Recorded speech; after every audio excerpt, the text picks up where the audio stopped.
Hello Warhammer fans! Today in this guide I'm going to show you how to play Age of Sigmar on Tabletop Simulator. Now I'm going to preface this guide by saying that you should definitely be checking the YouTube video description to see if there's any changes to this guide, and also if you have any questions, direct them to the Discord. It's probably the best place to get answers because things do change. I made a video like this before and it was outdated within like a month. So hopefully this doesn't go out of date that quickly. Anyway, so let's get started. First things you need is Tabletop Simulator installed and ready, and when you open it up, this is what you'll be seeing. You can create games here, either single or multiplayer, or you can join games that friends have hosted by searching for their server name here and putting in the password. It's reasonable, straight, simple stuff. So what we will need to actually play the game, though, is a couple of things. So we need the table, and we need models. So first of all, for the table, it's really simple. Open up Steam. Go to the workshop page for Tabletop Simulator. In the search bar, type in DQ, Age of Sigmar, press enter, and the first thing on the list should be the table we need to play. This is originally made by Dan OK. He's been doing some fantastic work for the community, and it's also me because I've been helping him out make it better. So if you click on here and go down and subscribe to it, and then when you go back into the game, after a short pause, you should see in the workshop, type in DQ and search, there you go, that's what you'll get. And you can click on that and load it either in single or multiplayer. And after a little loading time, ta-da, we have a table with everything you need on it. Now we'll go over this in just a moment, but first of all, we'll go over getting models. So if you open up your browser, this is the website you need to go to. Stormvault is a huge project that I started with the help of a team to collate and curate all of the three-dimensional models for Age of Sigmar into one place, so you've got the best quality and it's not a hassle to find what you need. The link should be in the description, but it's really straightforward. Instructions for Windows, Mac and Linux are all here, and the download button's in the top right, so you just hit that.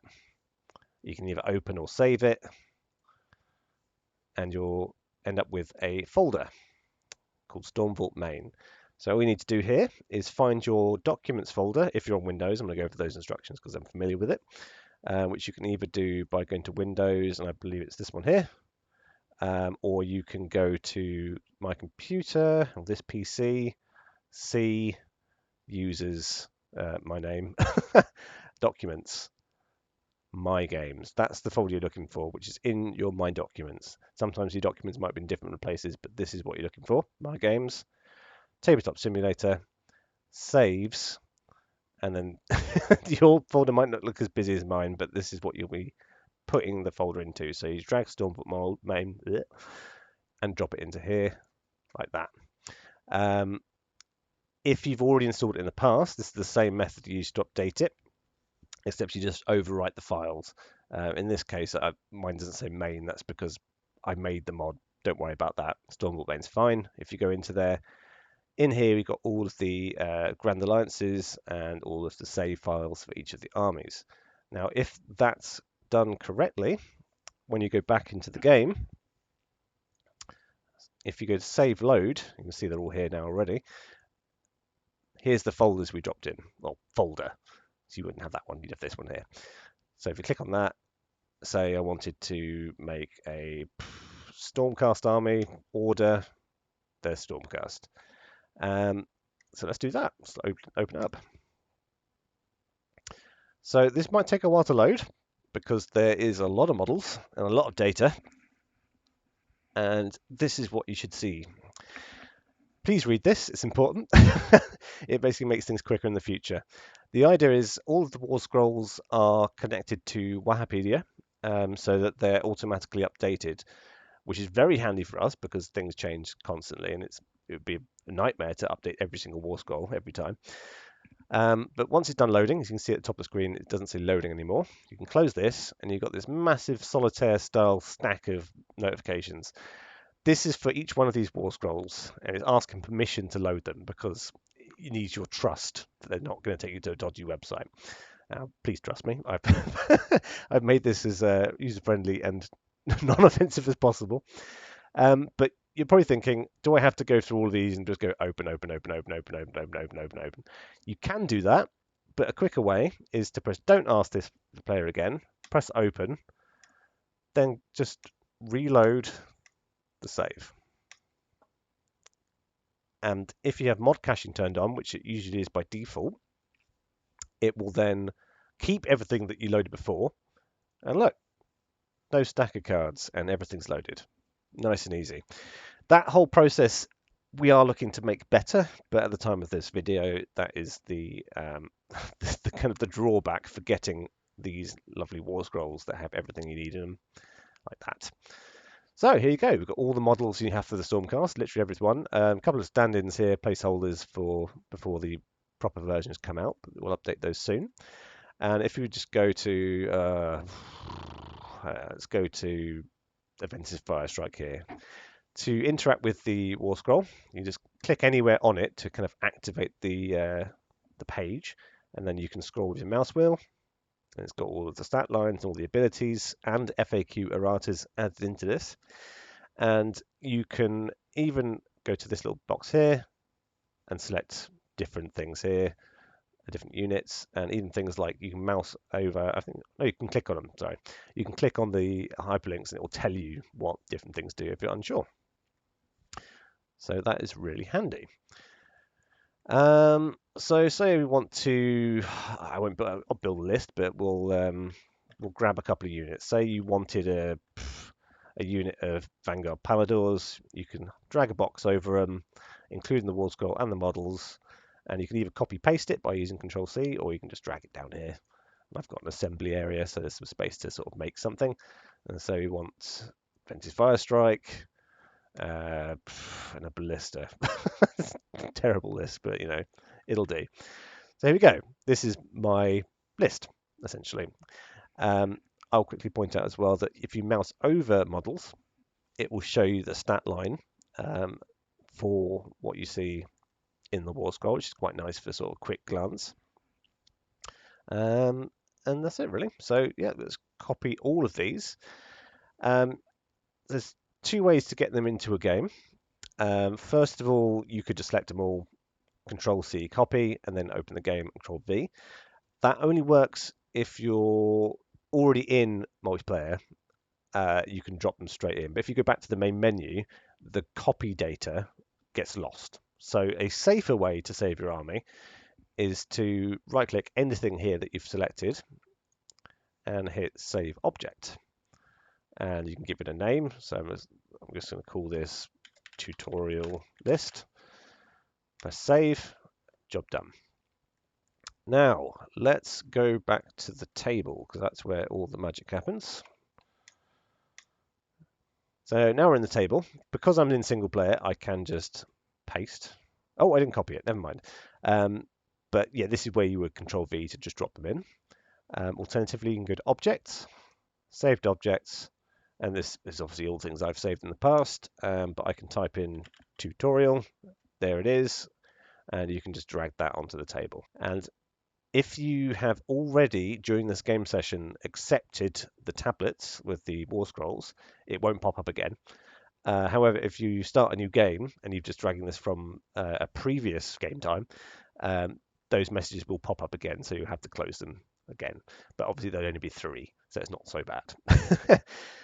Right, so we're on the table, we've got models. Let's go over a couple of basics with model manipulation here. So if you right-click these models, there's one thing you can do which is quite a neat little trick, which is not really essential, but it's nice.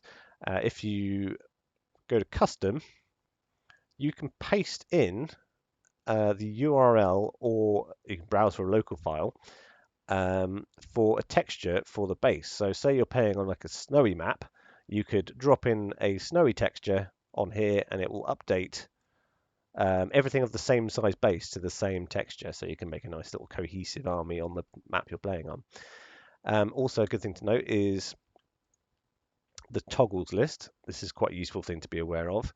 Make sure measure movement is turned on. This is on by default. It makes things a lot easier. If I drag these onto the table, and if I start moving these models around, you can see it will show me in inches how far they're moving. If this is not turned on, it doesn't do that.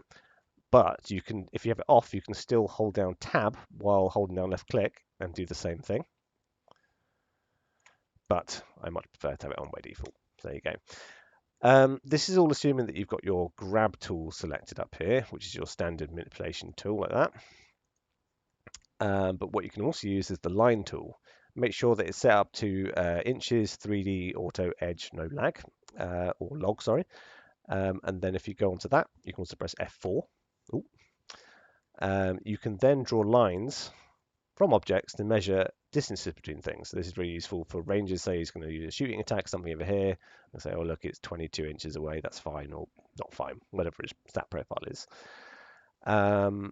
Another really useful thing you can do, if you have a large squad of units, if you select all of them, you can manually place them one by one. You can mouse wheel to rotate them, or Q and E to rotate them.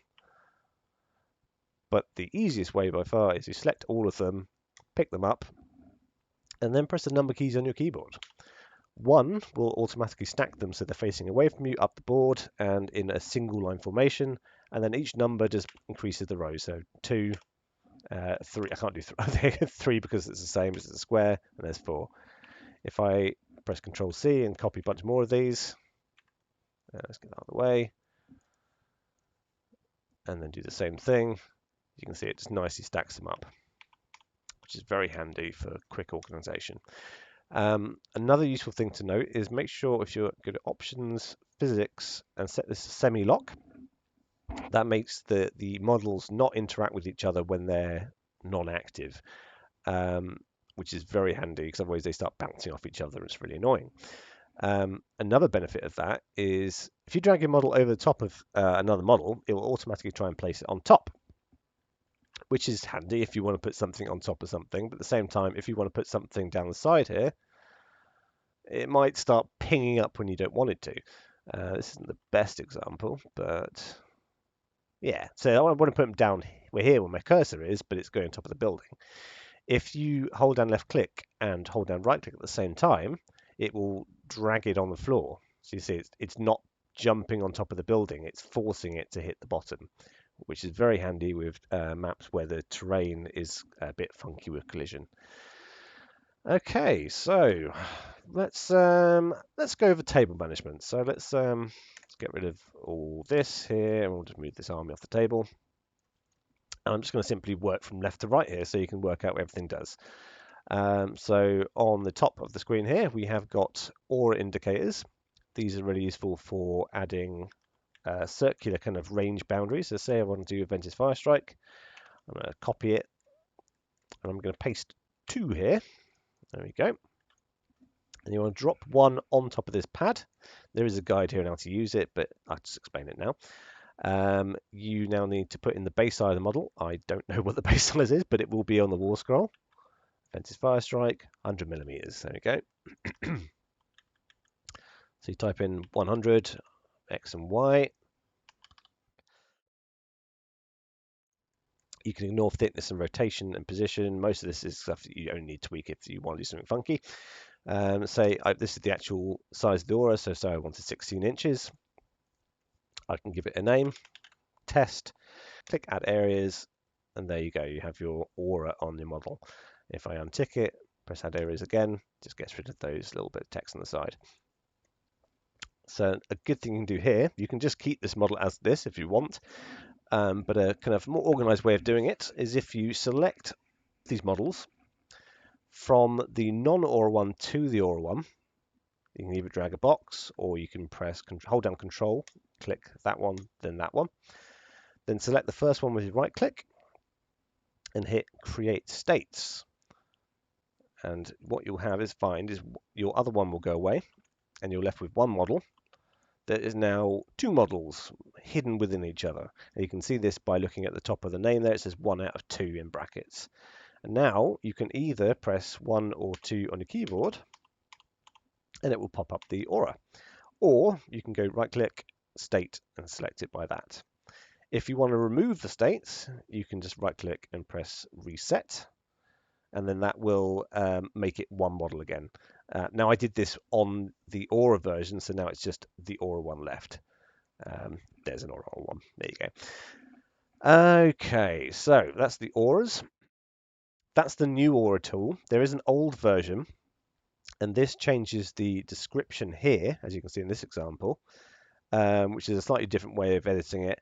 You can do it this way, still works perfectly fine, but if you do that, it will remove the stat line description.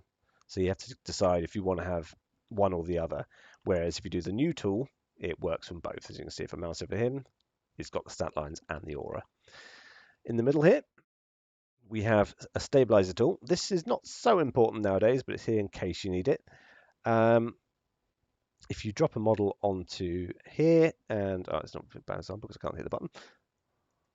Oh, that's frustrating. Let's use that one instead. There we go. And if you hit stabilize, what this means is if you have a sloped object, I'll tell you what I'll do. We'll use the edge of this table here. Usually, if I get another model, physics will automatically drop it at an angle. But now, if you do it here, you can see it's leveled off. So this is really useful if you have a hill or something with sloped angle collision. It will stop them from falling over. Again, it's not so important. Most models will sit fine on a slope, but sometimes they'll roll off and it's quite frustrating. So having that stabilizer tool is quite handy. So under here, we also have a base size chart. So you can drag models onto here and see what size it is, which can be handy for putting in your auras. We also have dice rollers. I don't tend to use these, but they're nice to have if you like to play it this way. Basically, you can drag it onto the board. Let's grab a dice, put that in there. In fact, I can't remember exactly how this works. There you go. So it will roll the dice and then state exactly what you got. Again, I prefer to use a normal dice roller, but it's there if you need it. Here we have objective markers, which you can drag or copy paste onto the table if you need to. And then we have seismic shift, which are basically just if an objective is destroyed, you can copy that onto it to indicate that it's been destroyed. And here in the middle, towering above everything else, is your scoreboard. So each player then has basically each one battle round indicating what grand strategy they have, whether they've scored it. You can put in scored if you've done the objective, monster if you did it with a bonus objective, 1, 2, and more if you've got bonus points. It's designed to kind of accommodate all of the battle plans. But if you can't figure out exactly what you're supposed to be doing up here, you can also just press the plus and minus buttons at the bottom, and it will tally up for you there. Okay, let's go to the dice roller. This is a fantastic tool. It makes it so much easier than even playing in real life, even if you lose the satisfaction of rolling a bunch of dice. So say I have 25 dice to roll. I can just hit 25d6, and you get your dice appear right there. You can change the color if you want to have multiples. You can even drop custom dice on, which are over here. So I can say I want this one here. You can drop that on custom dice, press custom dice like that, and now whenever you spawn them, you get the custom dice. There you go. If you select all these dice like this, either with a drag box, or you can press the button here, and then drop them into this portal, it will roll them all automatically for you, and then total up exactly what you've got, which is really, really handy. And then you have a bunch of tools here where you can either delete certain rows, or you could select, I think it's left and right click, isn't it? Yeah, there you go. So left click to just select the row, or right click to select everything above it, or you can change it around. There's a few different things you can do with this. It's really just super useful. And say you rolled something previously and you forgot what the results were, or your opponent wants to verify that you didn't lie, you can then hit last roll and it will post it into the chat and tell you what exactly you got. So very, very handy that bit there. Above the dice roller, we have your tokens. Everything you pretty much need, and all you have to do is just drag them onto the table and it will make a copy for you automatically. You've got wound markers, which you can left and right click to up and down the wound counter. You've got all the faction things to keep track of here, arcane bolt, buffs, all of the heroic thingies, actions, I forgot what they're called. Everything you need, and it's all the same. You just drag them onto the table as where you need them. Okay, over this side over here, we've got faction points and command points. This is just to keep track of your command points, and if you've got like something like OBR, you can keep track of it that way. Same again, left and right click to adjust the number. Then we've got a quick reference sheet, which has got all the standard rules, open by default on the grand strategies and battle tactics, because that's tend to be what you need to look at first. Here we've got a bit of a cheat sheet that will tell you what all of the various abilities do at a glance.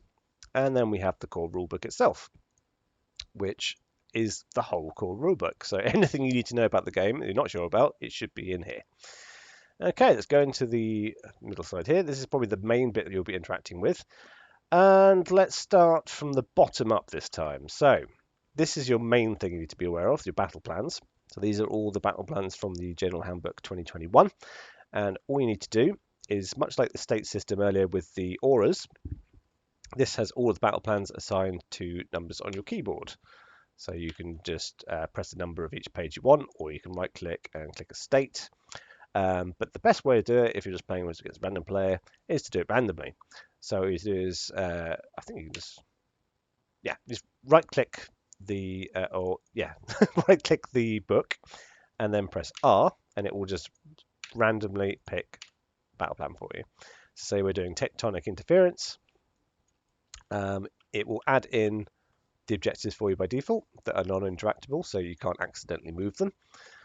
And what we need to add now is the deployment zones. So we can see that this is 6 in the number list. So we go to deployment zones here and press 6. Don't have to right click that one, although it makes no difference if you do. And then that will add in your deployment zones. If you go over to grids and rulers and overlay and press place, it will drop down some nice handy borders here so you can see exactly what the range of certain things are. And you can press recall to just hide it again, because if you want to get rid of it after you started, press that 13 there. And that's all you really need. It's just like in pre-game setup. Okay, here we have a scenery rules chart thing here. So say I need a bit of scenery. Let's go buildings. This gatehouse will do. I quickly will mention actually, if you need to adjust terrain, most of it's set up for you in advance, but if you need to, they'll typically arrive locked. So, I mean, if it's unlocked, I can do this. If I lock it by pressing L, I can no longer interact with it unless I right-click it. However, say you want to alter the position of something while it's locked, which is really handy, because then you can go to Gizmo tool here, select the object, and you can move it while also, go back to grab, making it uninteractable. So you can make it so it's in a slightly different position, which could be handy if there's a building blocking an objective and you need to move it off the objective. The gizmo tool is the thing you need to move it, and you just interact with these boxes here, and you also rotate it with this one here. Okay, or we can type in the actual coordinates.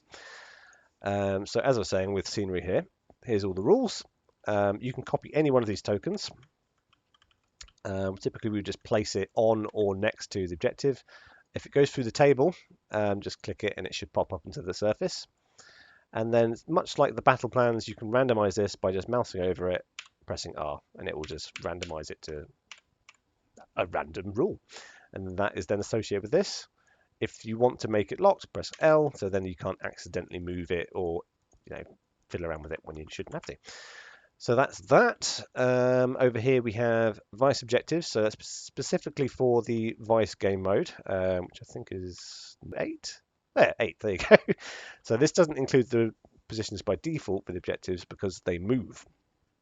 So again, a state system defaults to off. If you say type in 2, it will tell you it's on round 1. It puts the objectives in the corner, and then 3 and 4, and it will just, that's what it does. It moves it into the middle. As you can see there, as a good example, I accidentally pressed a number key on top of the mat here. So you can see the game board is also a state system. So this is 45 different map designs, ranging from grassy plains to snow, temples, and it gets all weird deserts, lava. So if you want to change it that way, you can do that. Again, you can also do state, or you can shuffle it and pick a random one that way. And then over here we've got rulers. These are locked by default because they tend to ping about with the physics. Weirdly, I don't know why.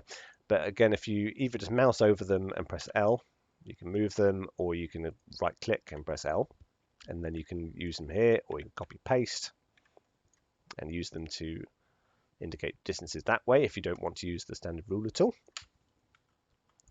And then we've got these little cards here.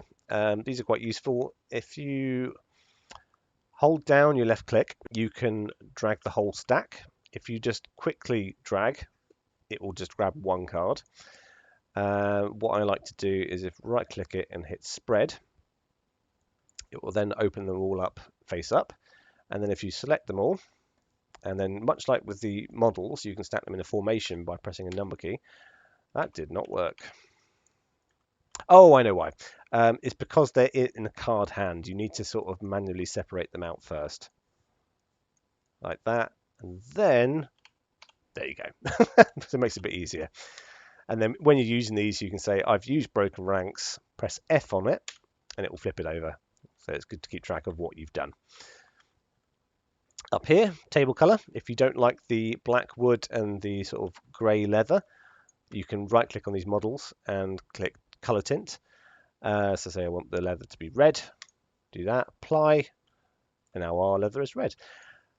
That brings me on to another thing I completely forgot to mention with the models. You can do the same thing with these. If you right click on them, color tint, red or any other color, say we go for green, press apply, and it will automatically dye the base of the model, which can be really useful for highlighting unit leaders, or maybe you can use it for something that's wounded or has some sort of buff or artifact. It's just a really handy way to, when you're at a glance, you can see, oh, this is the special unit. So definitely worth using that. In the middle here, custom dice. We've briefly touched on those. We have one for each faction. They're ordered by order, chaos, destruction, death. You can just drag them onto custom dice to get the custom dice. Endless spells. These are bags. So to access these, you need to right click on them and go search, and you'll open up a side window here with all of the endless spells available currently. And then you can just drag them onto the table. So say I wanted to have the purple sun, drag it onto the table, and you want to drag the rules as well. So you can put the rules down here somewhere, and then here is your purple sun model, which you can manipulate exactly like the other models. Okay, so now we're getting into the interesting stuff. I'm going to remove everything I've got here because it's in the way. Let's get rid of that. I'll get rid of that terrain as well. So right click and just get rid of that. There we go. Perfect. Clean table. Here we have preset terrain. Now this was done because a lot of people just can't be bothered to set up a table, and it's nice to have like a pre-made arena to fight in. So it's very simple. We have all these bags here which you can place and recall, much like the rulers here. They are organized by standard designer cut maps, which are balanced for a theme, and they bend some of the rules. It describes it in the top here. It makes sure that they do work fine, but if you want to be absolutely like, I want to play by Games Workshop rules, you want this middle row here. And then we've also got DKHM maps, which is a Spanish gaming community. So say I wanted to play one of these maps, you can see it names them above them. I wanted to do Chaos Wastes.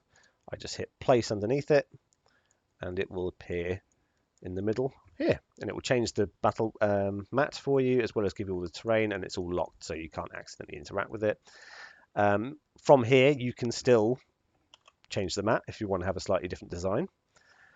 And also you can use the gizmo tool and say this tower is constantly being moved because it's often on a middle objective. You can just take it and move it, or if you don't like it, you can right click it and delete it. There you go. And if you then recall and place it, that is still gone, but if you reload the level, it is saved in there, so don't worry about messing it up. So as you can see, that's the standard one. the tournament one, sorry, if I recall that and press the standard one, it's very similar. There's a few more extra buildings, and they're kind of against the edge of the map, which is not Games Workshop legal, but it's much the same design, just slightly different. So it adds a little bit of variety as well if you want to play something different. Okay, top of the screen here. Let's start with lighting. Really, really simple. If you click on these buttons here, it will change things. You can see now everything's glowing green because it's warp stone infused. And default for default. On the far left side here, we have got scenery bags. So say you're not happy with any of the preset terrain here, you can use things from these bags. So much like the endless spells, if you right click these, press search, it will then show you a list of everything you can add in. There is a lot of variety here. There's hundreds of things. Even go vegetation, there's 315 in here. Now, it's worth noting that not all of these play nice with models. So you may really like this tree, for instance, because it's a very nice looking tree. But you'll often find, let's just lock it in place, use this blister here, much like that building earlier, it will try to put things on top of it, which is quite amusing to have a blister in top of a tree, but it's probably not what you want. So again, what you can do is you can left and right click to drag, and it will try and get around the base of the tree. Or just don't use that tree, because unfortunately we don't have a lot of control over the collision for many of these. Some of them are fine, like these woods here. You can put models in here and it doesn't interact with the trees, which is really good. But basically these loose terrain files are just a big collection of just everything you could possibly want to play with. And some work, some don't. And now, here we go. We've got the official Games Workshop scenery. So if you press place,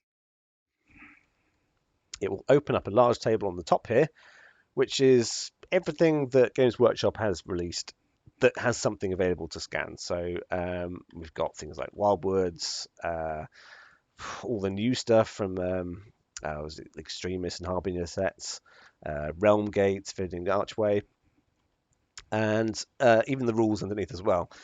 It's worth noting that currently in the rules, you're supposed to only use these random rules here.